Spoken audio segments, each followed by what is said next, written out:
அதற்கான வீடியோ தாங்க வந்திருக்கு. வீடியோ வந்து சூப்பரா இருந்துச்சு அப்படி தாங்க சொல்லணும். கடைசியில வாசுவே வந்து ஆவியா வந்துட்டாரு அப்படி தாங்க சொல்லணும். வந்து நம்ம ஆதிக்கிட்ட பேசிக்கிட்டு இருக்காங்க. ஆதியோட முடிவ வந்து கடைசியில மாத்துறாங்க அப்படின்னு தாங்க சொல்லணும். எபிசோடு வந்து சூப்பரா இருக்கு. அதெல்லாம் பார்க்குறப்போ சேனல் மட்டும் மறக்காம லைக் அண்ட் சப்ஸ்கிரைப் மட்டும் பண்ணிருங்க. ஃபர்ஸ்ட் எடுத்த உடனேயுமே வந்து நம்ம இவங்க வந்து பேசிக்கிட்டு இருக்காங்க. ஆண்டாள் வந்து ஆதிக்கிட்ட, "ஆதி இது வரைக்கும் வந்து நம்ம பண்ண தப்பு எல்லாத்தையுமே மறந்துருவோம். இனிமே வந்து புதுசா வாழ்வோம் சரியா?" அப்படிங்கிற மாரி சொல்லிட்டு இருக்காங்க. ஆதி வந்து அமைதியாவே இருக்காங்க.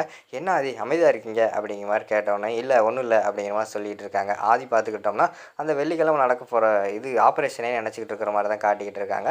அப்போ வந்து ஆண்டாள் வந்து சொல்கிறாங்க, "இங்கே பாருங்கள், கோவப்பட்டுட்டு நீங்கள் பாட்டில் இங்கே வந்து இருக்கக்கூடாது, ஒழுங்கு அங்கே வாங்க. உங்கள் 2 பேருக்குமே வந்து என் கையாலே நான் வந்து சாப்பாடெல்லாம் வந்து பரிமாறணும்னு ஆசையாக இருக்கேன்" அப்படிங்கிற மாதிரி சொல்கிறாங்க.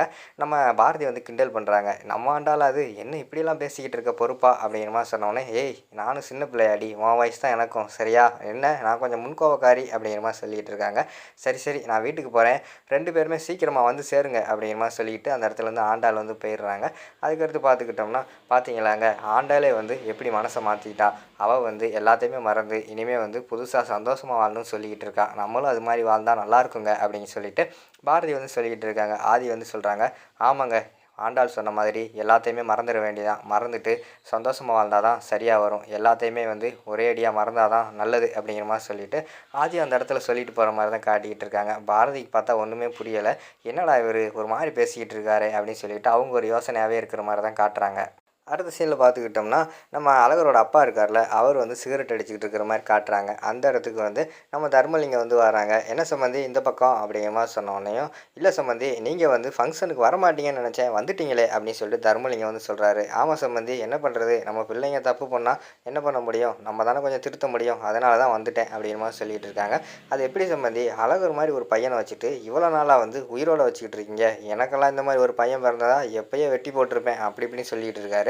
அழகரோட அப்பாவுக்கு வந்து கோவம் வந்துடுது. "என்ன சம்மந்தி வாய் ஒரு மாதிரி பேசிக்கிட்டு இருக்கு, தேவையில்லாமல் இந்த மாதிரிலாம் வாய் விட்டுக்கிட்டு இருக்காதீங்க, அவ்வளோதான், பிறகு நான் ரொம்ப கோவக்காரன், பிறகு தலை தனியாக முண்டம் தனியாக ஆயிரும்" அப்படிங்கிற மாதிரி சொல்லிட்டு இருக்காங்க. "என்ன சம்மந்தி இப்படிலாம் பேசுகிறீங்க" அப்படிங்கிற மாதிரி சொன்னோன்னே, "என்ன பண்ணுறது, அழகர் மேலே எனக்கு கோவம் இருக்க தான் செஞ்சிச்சு, ஆனால் இப்போ வந்து அவனை பிள்ளையை ஏற்றுக்கிட்டு 2 பேருமே சந்தோஷமாக வாழட்டும், அவங்களுக்கும் ஒரு குழந்தை குட்டி வரப்போகுது, நான் சந்தோஷமாக இருக்கட்டும்னு நினச்சா உங்களை பற்றி நான் கேள்விப்பட்டுட்டு தான் இருந்தேன், ஒழுங்காக அமைதியாக இருந்துக்கோங்க, சரி ஏதோ பொண்ணை பெற்றவர் கோவத்தில் இருக்காருன்னு சொல்லிட்டு நானும் ஃப்ரீயாக விட்டேன், ரொம்ப ஓவராக பேசிக்கிட்டு இருக்கீங்களே, அழகராகுது சும்மா தான் கோவப்படுவான், நான்லாம் கோவப்பட்டேன் கருவால் எடுத்தேன்னு வச்சுக்கோங்களேன், தலை தனியாக உடம்பு தனியாக ஆக்காமல் விடவே மாட்டேன்" அப்படிங்கிற மாதிரி அவர் சொல்லிகிட்டு இருக்காரு.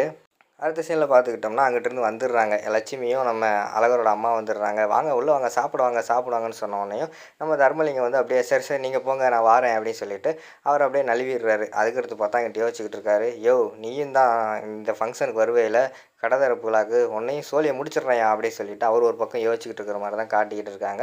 உள்ளே வந்து ஃபங்க்ஷன் எல்லாம் முடிஞ்சிருச்சு. அடுத்த சீனில் பார்த்துக்கிட்டோம்னா நம்ம ஆதி பாரதி 2 பேரையுமே காட்டிக்கிட்டு இருக்காங்க. அப்போ வந்து பாரதி வந்து சொல்கிறாங்க, "ஏங்க எனக்கு வந்து எப்போ வந்து வெள்ளிக்கிழமை வரணுன்ட்டு எனக்கு ஆசையாக இருக்குது" அப்படிங்கிற மாதிரி சொல்லிகிட்டு இருக்காங்க. "ஏன் பாரதி என்னாச்சு?" அப்படின்னு சொல்லிட்டு ஆதி வந்து கேட்குறாங்க.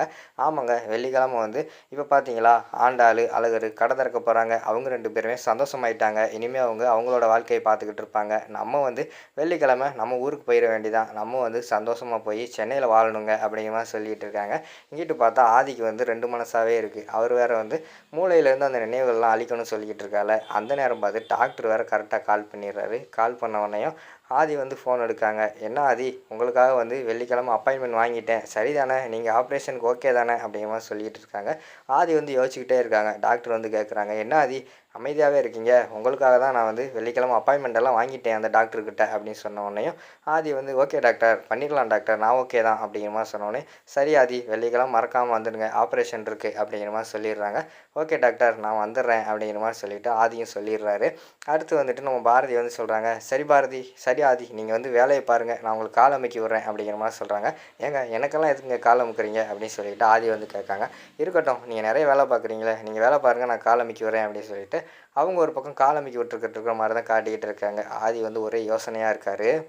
அடுத்த சீனில் பார்த்தா ஆண்டாளை தான் காட்டுறாங்க. ஆண்டாள் வந்து பயங்கரமான சந்தோஷத்தில் இருக்காங்க. கடை திறக்க போகிறோம், நம்ம 2 பேரும் சந்தோஷமாக வாழ போகிறோம் அப்படின்னு சொல்லிட்டு அந்த இடத்துக்கு வந்து அழகர் வந்து வராங்க. அழகர் வந்தோடனேயும், டேய் நானே வந்து இந்த கோவத்தெல்லாம் தூக்கி போட்டு இனிமேல் சந்தோஷமாக இருக்கலாம்னு நினச்சிக்கிட்டு இருக்கேன் அப்படிங்கிற மாதிரி சொல்கிறாங்க. யார் நீயா? நீயாவது கோவத்தை தூக்கி போடுறதாவது அப்படிங்கிற மாதிரி சொல்லிகிட்டு இருக்காங்க. ஏய் நிஜமா தான்டா, இப்போ கூட நான் வந்து இனிமேல் கோவப்படக்கூடாது அப்படின்னு சொல்லிட்டு முடிவெடுத்திருக்கேன்டா அப்படிங்கிற மாதிரி சொல்கிறாங்க. ஓ அப்படியா, சரி பரவாயில்ல, சரி என்ன நம்ம குழந்தைக்கு என்ன பேர் வைக்கலாம் அப்படின்னு சொல்லிட்டு நம்ம அழகர் வந்து கேட்காங்க. டேய் நமக்கு பையன் தான்டா பிறக்க போகுது அப்படிங்கிற மாதிரி சொல்கிறாங்க. ஏய் பொண்ணு தாண்டி பிறக்கும் அப்படின்னு சொல்லிட்டு அழகர் சொன்னோடனையும் அதெல்லாம் கிடையாது, பையன் தான் பிறக்க போகுது, எங்கள் அப்பா பேர் தர்மான்னு வைக்க போகிறேன் அப்படிங்கிற மாதிரி சொல்கிறாங்க. இங்கே பாரு வாயிலே போட்டுறேன் உன்னை பார்த்துக்கோ, தர்மாவா? ஒழுங்காக வந்து எங்கள் அப்பன் பேர் வைக்க வேண்டியதானே அப்படிங்கிற மாதிரி சொல்கிறாங்க. டேய் எங்கள் வீட்டில் பையனே இல்லைடா, அந்த பேராக வச்சுக்கிருவோண்டா அப்படிங்கிற மாதிரி வந்து பணிவாக கேட்காங்க. பரவாயில்லையேடி, உன் கோவத்தை தூக்கி போட்ட போலையே, இதே இது பழைய ஆண்டாளாக இருந்தால் இன்னும் சாமி ஆடியிருப்பா, பரவாயில்ல அப்படின்னு சொல்லிட்டு அவங்க 2 பேரும் சந்தோஷமாக பேசிக்கிட்டு இருக்காங்க. இங்கிட்டு பார்த்தா ஆதி வந்து நல்லா நைட்டு தூங்கிட்டு இருக்காங்க. டக்குன்னு பார்த்தா பயங்கரமான காற்று அடிக்குது, வாசுவோட ஃபோட்டோலாம் ஆடுது. டக்குன்னு வாசு வந்து அவங்க கண்ணு முன்னாடி நிற்கிற மாதிரி காட்டுறாங்க ஆதியோட உருவத்தில் வந்து. உடனே வந்து என்ன ஆதி எல்லாத்தையும் பண்ணிவிட்டு நல்லா தூங்கிட்டு இருக்கீங்க போலையே அப்படிங்கிற மாதிரி சொல்கிறாங்க. உடனே எந்திரிச்சிட்டு இல்லை எனக்கு புரியலை அப்படிங்கிற மாதிரி வந்து ஆதி சொல்கிறாங்க. என்னங்க நீங்கள் வந்து பாரதியோட நினைவுகளை அழிக்கணும்னு முடிவு பண்ணிட்டீங்க, அவளை அழிச்சிருவீங்க, அவள் இல்லாமல் நீங்கள் வாழ்ந்துருவீங்க, ஆனால் தமிழ் இல்லாமல் நீங்கள் வாழ்ந்துருவீங்களா? நான் வந்து உடல் தான் இங்கே இல்லை, ஆனால் உயிர் வந்து உங்களுக்குள்ளே தான் இருக்குது, நானும் உங்களுக்குள்ளே தான் இருக்கேன் சரியா? பாரதி அப்படி என்ன தப்பு பண்ணா? ஏதோ தப்பு பண்ணிட்டா, தப்பு பண்ணாதவங்க யார் இருக்காங்க? அதுக்காக வந்து நீங்கள் அவளோட நினைவுகளே அழிக்கலாம்னு முடிவு பண்ணிட்டீங்களே, அப்போனா நான் உங்களுக்குள்ளே துடிச்சிக்கிட்டு இருக்கேனே, என்ன செய்ய போகிறீங்க அப்படின்னு சொல்லிட்டு நாக்கப்படுங்கிற மாதிரி கேள்வி கேட்குற மாதிரி தான் காட்டிக்கிட்டு இருக்காங்க. ஆதி வந்து தகச்சு போய் நின்றுக்கிட்டு இருக்காரு. அதோட பார்த்துக்கிட்டிங்கன்னா அந்த ஃபஸ்ட்டு பார்ட்டை வந்து முடிச்சிடுறாங்க.